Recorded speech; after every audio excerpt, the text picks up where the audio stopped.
예로부터 활의 민족이라 불릴 만큼 뛰어난 궁수를 자랑해온 대한민국. 동아시아 3대 무기하면 중국은 창, 일본은 조총, 그리고 한국은 활의 종류 중 하나인 편전이 언급되어 왔죠. 오죽하면 외국 전문가들이 한국의 활 기술을 배우기 위해 찾아올 정도라고 하는데요. 그들이 한국 활을 시험해보고 감탄하는 영상도 쉽게 찾아볼 수 있습니다.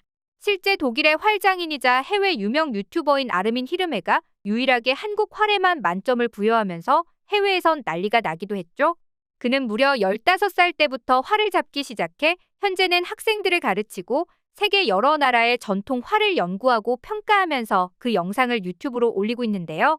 해당 영상에선 일본의 활을 향해 가차없이 혹평을 퍼부은 후 남은 한국 활을 만져보자마자 활짝 웃으며 평가 만점을 주는 모습이었습니다. 이것은 무기 그 이상의 예술이다. 이토록 완벽한 활은 오로지 한국밖에 없을 것. 전 세계 모든 활은 다 써보았다는 그가 한국의 활을 시험한 후 남긴 극찬이었죠. 극찬하다 못해 감동의 말을 잇지 못하던 그. 한평생 활만 연구해 독일 내에서도 명성이 자자했던 그조차 이런 활은 생애 처음 본다며 반짝이며 빛나는 눈으로 활을 이곳저곳 살펴보는 모습이었는데요. 심지어 현대 활이 아닌 조선시대에 쓰였던 활을 리뷰한 것이었습니다. 직접 활 쏘기 시범을 통해 하나하나 분석하면서 점수를 매기기 시작했고 최종적으로 한국은 10점 만점에 10점을 받으면서 여러 국가들 중 1위를 차지했습니다. 특히 중국과 일본 활을 사용해본 후 표정을 찡그리며 낮은 점수를 준 것과 달리 오로지 한국 활에만 이례적으로 만점을 주었죠. 그러자 여기서 분노하며 해당 의견을 받아들이지 못하겠다는 여론도 적지 않았습니다. 바로 일본 네티즌들이었죠. 일본은 자신들의 궁도에 대한 자부심이 상당한 편인데요. 그래서 한국 활이 궁도보다 더 주목받는 것이 분하고 질투났나 봅니다. 사실 그들은 모르겠지만 일본이 궁도에 자부심을 가지긴 민망하다는 평가도 많은데요. 궁도는 화살을 쏘아 맞추는 명중보다 활을 쏘는 자세의 예법이 우선시되기 때문에 이것을 궁술이라고 부르기보다 하나의 퍼포먼스에 가깝다고 보는 여론이 더 많기 때문입니다. 명중에 초점을 두지 않는 이유는 활 자체 위력이 엄청나게 약해서이죠. 위력과 사정거리가 부족한 이유도 이 때문인데요. 일본 사람들은 이에 대해 그래도 일본 활이 세계에서 제일 긴 활이다. 우리가 전통적으로 우세하다며 부들대는 상황입니다. 그들이 그렇게 자부심을 느끼는 활의 길이, 일본의 활이 긴 이유 역시 사실 재료가 허접하기 때문인데요. 나무로 만들지만 습한 환경 때문에 나무가 단단하지 못하고 탄성이 좋지도 못해 질이 떨어집니다. 그러다 보니 활의 장력을 어떻게 해서든 늘리기 위해 활을 유난히 길게 만든 것이죠. 그러거나 말거나 독일의 장인은 한국의 활을 칭찬하기 바빴습니다. 그러면서 그는 어떻게 그 시대에 이런 활을 구현할 수 있었는지 리뷰 내내 감탄을 감추지 못했는데요.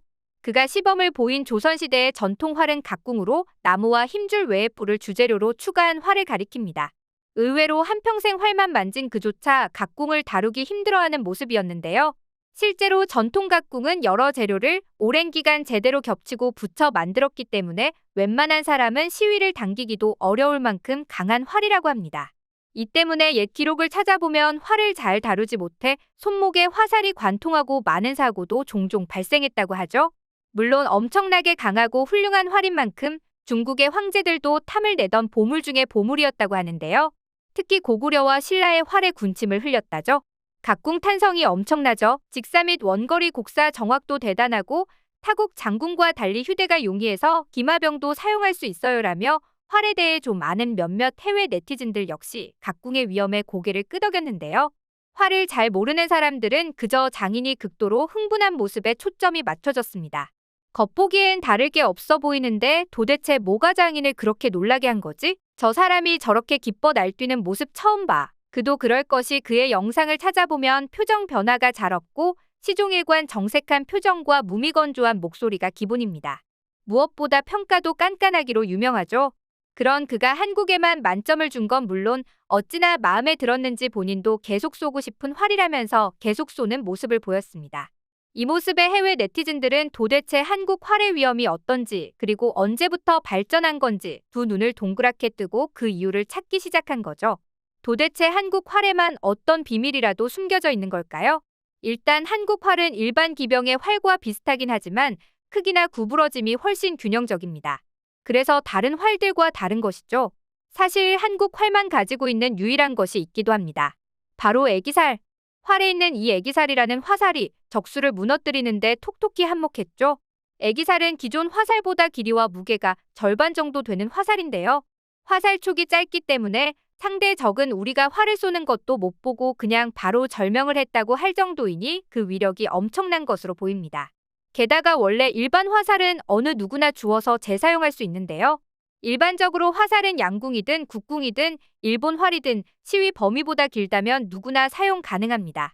그런데 한국의 화살인 애기살만 유일하게 그럴 수 없었다고 합니다. 적수가 발견하고 급히 주워 사용하려고 보면 너무 짧아서 도저히 쓸 수가 없었던 거죠. 워낙 짧아서 화살의 시위 범위를 넘지 못한 건 물론 애초에 애기살을 쓸 때 사용하는 대나무 대롱이 있어야만 사용할 수 있었다고 합니다. 조상님들의 지혜가 얼마나 대단하셨는지 알 수 있는 부분인데요. 도대체 한국 활은 언제부터 그 위세를 갖추게 된 걸까요?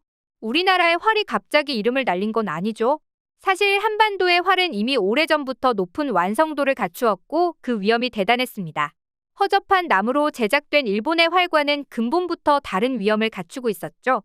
활에 대한 기록은 고주몽 신화부터 태조 이성계의 건국사에도 언급된 건 물론 조선왕조실록에서도 심심치 않게 보이며 엄청난 역사를 자랑하고 있습니다. 특히 임진왜란 때도 이 활의 역할이 어마어마했는데요. 일본군이 조총을 들고 쳐들어올 때 우리는 활만 가지고 싸웠지만 밀리지 않았다는 걸 아시나요? 총과 활이 비빌 수가 있나 싶겠지만 놀랍게도 당시 편전이라 불리는 활로 외놈들을 시원하게 물리쳤죠.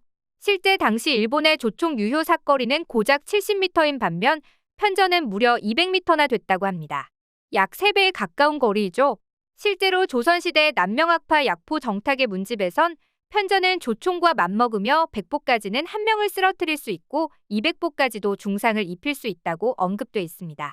무엇보다 조총은 발사 속도가 느리지만 편전은 빠르게 쏠 수 있었으니 외적들이 당할 수밖에 없는 노릇인 거죠.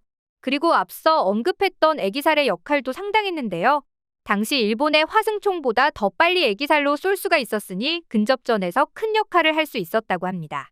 우리나라가 언제부터 이렇게 활을 잘 만들었나 했더니 이미 한참 오래전부터 완벽한 활들이 존재했었군요. 활 전문가가 현대활도 아닌 전통활을 극찬한 것만 봐도 그렇죠. 이 때문에 일각에선 이런 반응도 쉽게 찾아볼 수 있었습니다. 역사와 전통이 무구하니 한국 사람들이 활을 잘 쏠 수밖에 없네. 진짜 올림픽 할 때마다 한국만 나오면 TV를 꺼버려. 인정. 어차피 금메달은 또 한국일 테니까 볼 이유가 없지. 맞습니다. 한국이 양궁 분야에서 뛰어난 성적을 기록할 때마다 해외의 한국 활에 대한 관심은 더욱이 커져만 갔는데요.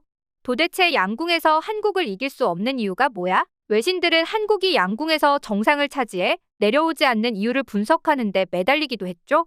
그 누구도 한국의 양궁을 이길 수 없는 이유. 미신부터 과학적인 이론까지 대동하며 수많은 가설들이 나타나기도 했습니다.